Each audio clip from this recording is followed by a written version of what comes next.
ሰላም ተመልካቾቻችን ዜና በምልክት ቋንቋ ቀርባሉ። ጠቅላይ ሚኒስትር አብይ አህመድ የትግራይ ህዝብ ሰላምና ልማቱን እንዲያረጋግጥ መንግስት የሚያደርገው ድጋፍ አጠናክሮ እንደሚቀጥል ተናገሩ።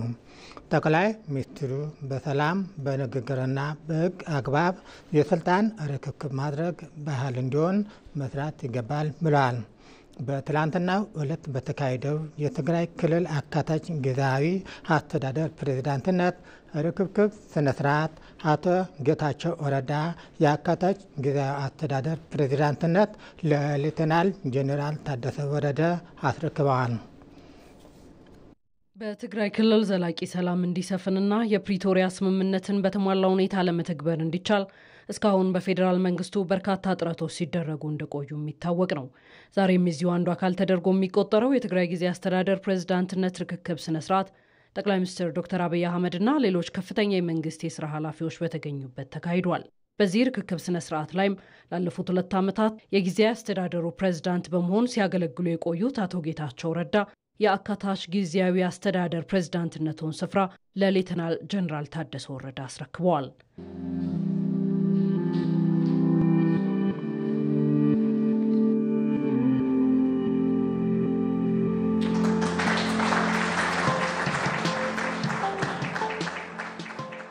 የአፍሪካ ህብረት ኮሚሽን ሊቀመንበር ሙሐመድ አሊ የሱፍ የኢጋድ ዋና ጸሐፊ ዶክተር ወርቅነህ ገበየሁና የዲፕሎማሲው ማህበረሰብ የተገኙበት የርክክብ ስነ ስርዓቱ ጊዜው የተራዘመውና መልሶ የተዋቀረውን የትግራይ ክልል አካታች ጊዜያዊ አስተዳደር የስራ ኃላፊነት ርክክብ ማካሄድና የተልእኮ ቃል ኪዳን ሰነድ መፈረምን ዓላማ ያደረገ ነው። ጠቅላይ ሚኒስትር ዶክተር አብይ አህመድ በስነ ስርዓቱ ላይ ባስተላለፉት መልእክት አቶ ጌታቸው ረዳ ባለፉት 2 ዓመታት የፕሪቶሪያ ሰላም ስምምነትን ለመተግበርና ሰላም ለማስፈን የነበራቸው አስተዋጽኦ ምስጋና የሚቸረው መሆኑን ጠቁመዋል።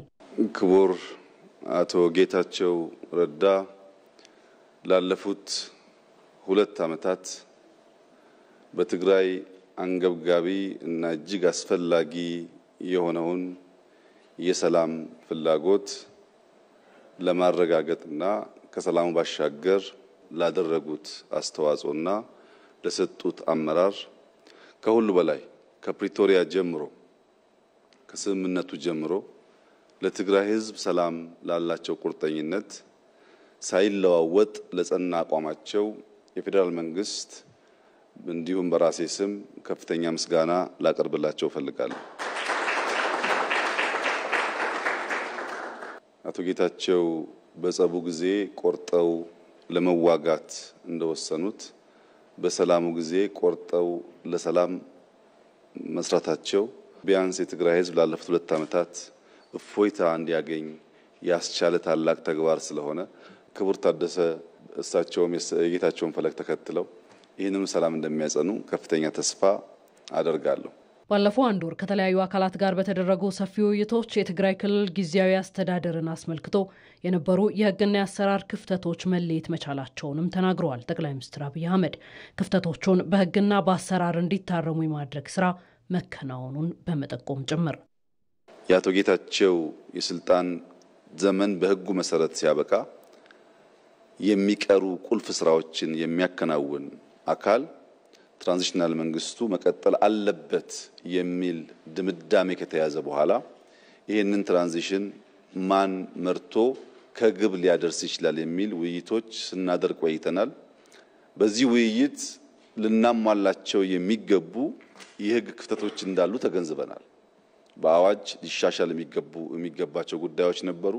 በአሰራር ሊታረሙ የሚገባቸው ጉዳዮች ነበሩ። እነዚህን ሁሉ ካስተካከልን በኋላ ዛሬ በይፋ እና በሰላማዊ መንገድ በአዲስ ባህል የስልጣን ሽግግሩንና ቅብብሎሹን ለማካሄድ ደርሰናል። በህግ አግባብ የተካሄዱ የህግና የአሰራር ማሻሻያዎች የትግራይ ክልል የአካታች ጊዜያዊ አስተዳደር ፕሬዝዳንትነትን የተረከቡት ሌተናል ጄኔራል ታደሰ ወረደ በክልሉ የሚታዩ ችግሮችን ለመፍታት አቅም እንደሚሆናቸውም ጠቅላይ ሚኒስትር አብይ አህመድ ተናግረዋል። ክቡር ጄኔራል ታደሰ ባለፉት 2 ዓመታት የጌታቸው ምክትል ሆነው ያገለገሉ ሰው ናቸው። ባለፉት 2 ዓመታት የነበሩ ጥንካሬዎች፣ ድካሞች በግልጽ የሚገነዘቡ ሰው ናቸው። ረጅም ጊዜ በፖለቲካና በወታደራዊ ስራ ያገለገሉ ናቸው። አሁን ትግራይ ውስጥ ያለውን ክፍተት ሞልተው ወደፊት ሊወስዱ ይችላሉ የሚል እምነት በብዙ ስቴክሆልደርስ የታመነ ነው። በእኛ በኩል ለዛሬ ያለን መልእክት የአዋጅ ማሻሻሉ፣ አሰራር መከተሉ፣ እንደዚህ ያለም ግሬስፉል ፕሮግራም ማካሄዱ በሙሉ ልክ ለአንድ ሰው አይን እንደመቅጠም ነው። አይን የሌለው ሰው የሚፈልገውን ነገር በቀላሉ መከወን ይቸገራል። የህግ የአሰራር እንደዚህ አይነት ሴሬሞኒያል ጉዳዮች ለጀነራል ታደሰ በትክክል የሚያዩ ሁለት አይን ይሰጣቸዋል። አይናማ ያደርጋቸዋል። አይኑ ህግ ነው፣ አይኑ ስርዓት ነው፣ አይኑ አሰራር ነው። ብርሃኑ ግን ተግባር ነው።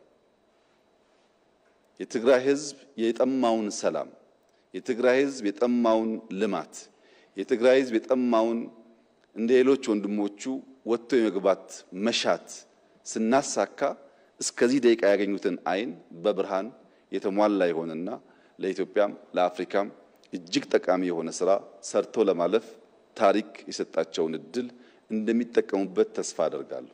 ታሪክ የሰጠውን እድልና ጊዜ በአግባቡ መጠቀም እንደሚገባ የገለጹት ጠቅላይ ሚኒስትሩ የፌዴራል መንግስቱ ድጋፍ እንደማይለይም አረጋግጠዋል።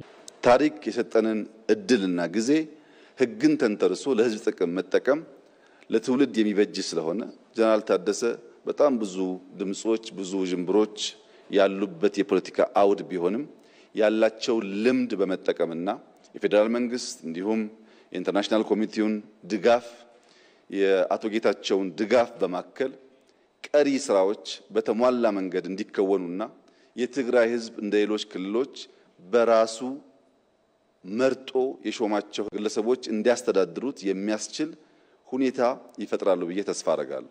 ጀነራል ታደሰ በየቀኑ በተግባር የትግራይን እናቶች፣ ወጣቶች፣ ምሁራን ፍላጎት ለማርካት የበኩላቸውን አስተዋጽኦ እንደሚያደርጉ ሙሉ እምነት አለኝ። በእኛ በኩል እንደተለመደው አስፈላጊውን ድጋፍ እናደርጋለን። የትግራይ ህዝብ ሰላም እንደሚፈልግ እንረዳለን ያሉት ጠቅላይ ሚኒስትር አብይ አህመድ እንደሚወራው ሳይሆን በሰላም በንግግርና በህግ አግባብ የስልጣን ሽግግር የማድረግ ሂደት ባህል እንዲሆን ያስፈልጋልም ብለዋል።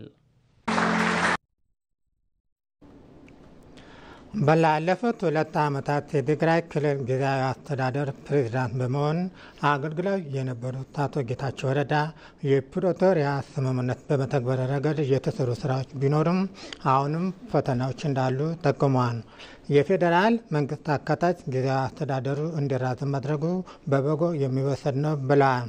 ከዚህ ጋር በተያያዘ አካታች ጊዜያዊ አስተዳደር ፕሬዝዳንት ቦታውን የተረከቡት ሌተናል ጄኔራል ታደሰ ወረደ የተሰጠኝ እድል ቀላል እንዳልሆነ እረዳለሁ።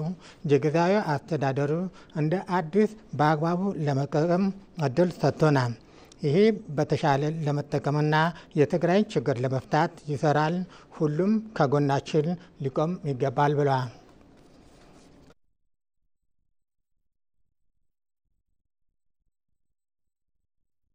የሰራናቸው ስራዎች የቱንም ያክል አዎንታዊ ውጤት ቢኖራቸውም በተሟላ መልኩ ፕሪቶሪያን ካለ ማሳካታችን ጋር ተያይዞ በትግራይ ውስጥ አሁንም ቢሆን ቀጣይ ችግር ሆኖ የቀጠለበት ሰላማችንን ጠብቀን ለመቀጠል የምናደርገው እንቅስቃሴን ብዙ ፈተናዎች የገጠሙበት ሁኔታ ሆኖ እስካሁን ቆይቷል። አሁንም ቢሆን እንደተባለው 2 ዓመት ያለፈው የጊዜያዊ አስተዳደር ፌዴራል መንግስት ለተጨማሪ 1 ዓመት እንዲቀጥል ውሳኔ ማስተላለፉ እንደ አንድ አዎንታዊ ተግባር የሚወሰዱ ሆኖ ዋናው ትኩረት መደረግ ያለበት ካሁን በፊት ጀምረናቸው ያሉ ነገሮችን ማጠናከር ያልተጀመሩና በተለይም ደግሞ ፖለቲካችንን ጭምር ከማበላሸት አንፃር የሰላም እንቅስቃሴያችንን አደጋ ላይ ከማስገባት አንፃር ትልቅ አስተዋጽኦ ያላቸው በመቶ ሺዎች የሚቆጠሩ ዜጎቻችን ወደ ተፈናቀሉበት ቦታ የሚመለሱበት ሂደት በፍጥነት የሚጠናቀቅበት ሁኔታ ልዩ ትኩረት ተሰጥቶት መሰራት የሚገባው ነው የሚል እምነት አለኝ። እንደተባለው የተሰሩ በርካታ ስራዎች አሉ። ያልተሰሩት ካላቸው ውጤት አንፃር የተሰሩትንም ጭምር ያጨለሙበት የተሰሩትንም ጭምር ያደበዘዙበት ሁኔታ ስላለ ያልተሰሩትን ሙሉ ትኩረት አድርገን በመስራት የተሻለ ውጤት ለማስመዝገብ የትግራይን ህዝብ የሰላምና የለውጥ ፍላጎትም በተሟላና በተጠናከረ መልኩ እንዲቀጥል ለማድረግ የሚያስችል አቅም ስለሚፈጥር እዚህ ላይ ትኩረት ተደርጎ መሰራት አለበት የሚል እምነት አለ። የውስጥ ፖለቲካ ንትርካችን ፕሪቶሪያ በተሟላ መልኩ እንዳይጠናቀቅ በማድረግ ረገድ የአንበሳውን ድርሻ ይዟል ብል ማጋነን አይሆንም። አሁንም ቢሆን በእያንዳንዱ ዕለት 2 ዓመት ሙሉ በውስጥ ንትርክ ያሳለፍናቸው ጊዜዎች በተለያዩ ችግሮች ምክንያት በጦርነቱ ከፍተኛ ቁስል የደረሰበትን ህዝባችን ቁስል ላይ እንጨት እንደመስደድ የሚቆጠር ነው። በአሁኑ ሰዓት በዚህ አይነት አካሄድ እንድንቀጥል የወሰንን እንደሆነ አሁንም ህዝባችን ለተጨማሪ ችግር የምናጋለጥ ስለሆነ ይሄ ህዝብ ከማንም በላይ ሰላም የሚገባው ህዝብ መሆኑ እንደማንኛውም ኢትዮጵያዊ ሊደርሰው የሚገባ የለውጥ ትሩፋትም ሊደርሰው እንደሚገባው ቀን በዚህ ጉዳይ ላይ ልንረባረብ የሚገባ መሆኑን ማስመር ፈልጋለሁ። እንዳልኩት 2 ዓመት ሙሉ አንዱን ሲጎተት እዚህ ደረጃ ላይ ደርሰናል። አሁን አንዱን እየጎተተ የትም መቀጠል የማይችልበት ሌሎች ኃይሎችም ጭምር ይህን አጋጣሚ በመጠቀም የህዝባችንን ሰላም ለመንጠቅ የህዝባችንን ሰላም ተስፋ ለማደብዘዝ እንቅስቃሴዎች ማድረግ የጀመሩበት ሁኔታም ስላለ ከዚህ አንፃር ጠንክረን መስራት እንደሚጠበቅብን ማስመር ፈልጋለሁ። በዚህ አጋጣሚ ይሄ እድል ለኔ ሲሰጥ ቀላል እንዳልሆነ አውቀዋለሁ። በጣም ከባድ ፈተና ነው። በእንትን ሲታሰብ የምትመኘው ነገር አይደለም። የዛው መጠን ደግሞ ጥሩ ከስራህ ደግሞ እድል እንደሚሆንም አውቃለሁ እና ፈተናዎቹም ምን እንደሆኑ እገምታቸዋለሁ፣ አውቃቸዋለሁ፣ ኖሬባቸዋለሁ። ግን የቀረው 1 ዓመት ቢሆን ባለፈው ያልሰራናቸው ስራዎች አሉ፣ በጣም ብዙ ናቸው። ቀጣይ መስራት ያለብን ስራዎች አሉ። ከፕሪቶሪያ ስምምነት ብቻ የተያዘ ሳይሆን በራሳችን በውስጣችን ባለፉት 2 ዓመታት የተፈጠሩ ከፍተኛ የጸጥታ የፖለቲካ እና ኢኮኖሚ ቀውሶች አሉ። እነዛም የሚፈጥሩት የስራ አጠቃላይ ሲታይ ሁሉም ተደማምሮ ሲታይ ቀላል አይደለምና ዋናው ቀጣይ ስራም ሰላምን ይዞ ሰላምን አረጋግጦ የህዝቡ ጥያቄን መፍታት ፕሪቶሪያ ስምምነትን ሙሉ በሙሉ እንዲተገበር ማድረግና የወጣቱ የለውጥ ፍላጎትም ምን አሳካበት ቢያንስ ትንሽ መልክ ምናስይዝበት አይነት ሁኔታ ይፈጠራል የሚል ግምት አለኝ። ለዚህ ስራ ዋናው የትግራይ ህዝብ ድጋፍ እጅግ አስፈላጊ ሆኖ የፌደራል መንግስት ድጋፍም እንደማይለኝ ሙሉ እምነት አለኝ። በመጨረሻም በኢትዮጵያ መድኃኒት አቅራቢ አገልግሎት የሚቀርቡ መድኃኒቶች ወደ ማከማቻ መጋዘን ከመግባታቸው በፊት የጥራት ደረጃቸው በመመሪያው መሰረት መፈተሽ አንጻር ውስንነት መኖሩን የፌዴራል ዋና ኦዲት የክዋኔ ግኝት አመለከተ። በሌላ በኩል የመጠቀሚያ ጊዜያቸው ያለፈባቸው መድኃኒቶች በማከማቻ መጋዘኖች ለደህንነት ስጋት ሆነው መቀመጣቸው ግኝቱ የሚያሳይ ሲሆን የምግብና መድኃኒት ቁጥጥር ባለስልጣን ይህንን አረጋግጫለሁ ይላል። አገልግሎቱ ግን መመሪያውን ተግባራዊ ይላል። በአገልግሎቱ ቦርድ በጸደቀው መመሪያ ቁጥር 352/2013 ክፍል 3 ላይ መድኃኒቶች ወደ ማከማቻ መጋዘን ከመተላለፋቸው በፊት ተገቢውን መስፈርት ማሟላታቸውንና የጥራት ደረጃቸው በጥራት ቁጥጥር ባለሙያዎች ሊረጋገጥ እንደሚገባ ይደነግጋል። አገልግሎቱ ግን መመሪያውን መተግበር አለመቻሉን የፌዴራል ዋና ኦዲተር ግኝት የሚያሳይ ሲሆን አገልግሎቱ ግን የጥራት ፍተሻ አድርጋለሁ ይላል። መመሪያው ትክክል አይደለም አልልም። ትክክል ነው ያስቀመጡት። ተቋሙ ፊዚካል ኢንስፔክት በማድረጉ ብቻ ጥራት እያረጋገጠ ነው። የጥራቱ አካል ነው አንዱ ራሱ። እነዚህ መድኃኒቶች የጥራት ችግራቸው አካላዊ በሆነ ምልከታ የተፈተሹ ናቸው። የጥራት ችግር ሲባል መድኃኒቱን በጥራት ያረጋገጠበትን ሰነዱንም ለዋና ኦዲትም ለእኛም መቅረብ አልቻለምና ይሄንን አላደረጋችሁም እያልኩ ነው። ለኤፍዲኤ የተሰጠው ትልቅ ላቦራቶሪ ገንብቶ አረጋግጦ ይሄ መድኃኒት እያንዳንዱ ሳምፕል ስለሚወስዱት ማለት ነው። የኔ ላቦራቶሪ እዚህ መገንባት ደብሊኬሽኑ ምንድነው ነው እንደ ሀገር ስታስበው እሱ ነው የሚያረጋግጠው።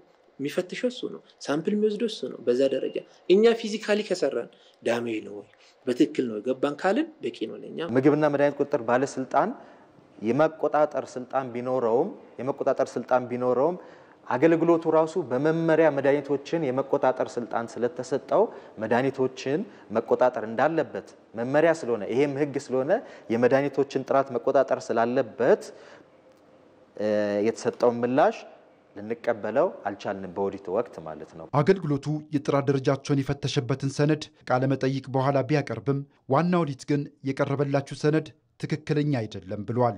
ይሄ የተሰጣችሁ መረጃ የጥራት ቁጥጥር ስለማድረጋቸው የሚያሳይ ማስረጃ ሳይሆን ቼክሊስት ፎር ሪሲቪንግ ነው። መድኃኒቶችን ከውጭ ሀገር ገዝተው ሲገቡ የተቀበሉበት ማስረጃ ነው እንጂ የጥራት ቁጥጥር ስለማድረጋቸው የሚያሳይ ማስረጃ አይደለም። በሌላ በኩል የመጠቀሚያ ጊዜያቸው ያለፈባቸው መድኃኒቶች አገልግሎት ከሚሰጡ መድኃኒቶች ተለይተው መቀመጥ እንዳለባቸው በአገልግሎቱ ቦርድ የጸደቀ መመሪያ ያዛል። መድኃኒቶቹ ግን በማከማቻ መጋዘኖች ለስጋት በሚዳርግ ሁኔታ መቀመጣቸውን የምግብና መድኃኒት ቁጥጥር ባለስልጣን አረጋግጫለሁ ይላል። ኤክስ ያደረጉት ፕሮዳክቶች ተለይተው መመሪያውም የሚያስቀምጠው ተለይተው መቀመጥ አለባቸው ነው የሚለው። እነዛ ተለይተው ያልተቀመጡበት ሁኔታዎች አሉ።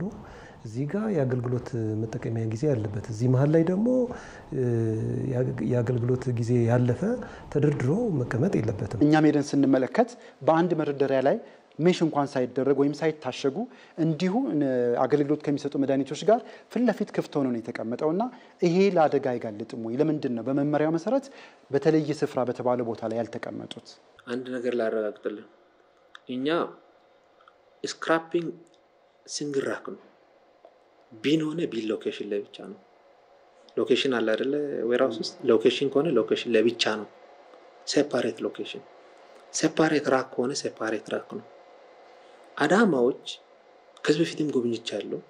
በዚህ ደረጃ ራክን ቀላቅሎ ከሆነ ዊል ቴክ አክሽን አዳማ ላይ። መመሪያው የተዘጋጀው የመድኃኒቶቹ አቀማመጥ ከደህንነት ስጋት ነፃ እንዲሆኑ ለማድረግ በመሆኑ መመሪያው ሊተገበር ይገባል ይላል የምግብና የመድኃኒት ቁጥጥር ባለስልጣን። ለብቻ እንዲቀመጥ የተፈለገበት ዋነኛ ምክንያት ሽያጭ በሚደረግበት ወይንም ደግሞ ስርጭት በሚደረግበት ጊዜ ተቀላቅሎ እንዳይወጣ ያንን እንትን ለመቀነስ ነው። በሁለተኛ ደረጃ የሙያ ኢቲክስ የሌለው አካል ወይንም ደግሞ ሌላ የሌብነት ችግር ያለበት ወይንም ደግሞ ተሰርቆ ቢወጣ እንኳን መልሶ የመጠቀሚያ ጊዜ ላይ ተደርጎ ገበያ ላይ እንዳይውል ያንን ለማስቀረት ተብሎ ነው። ስለዚህ ይሄ ትክክለኛ የሆነ ስራ አይደለም። የነሱ መመሪያቸው ላይ የተቀመጠውን ነገር በአግባቡ ተግባራዊ ማድረግ አለባቸው ማለት ነው።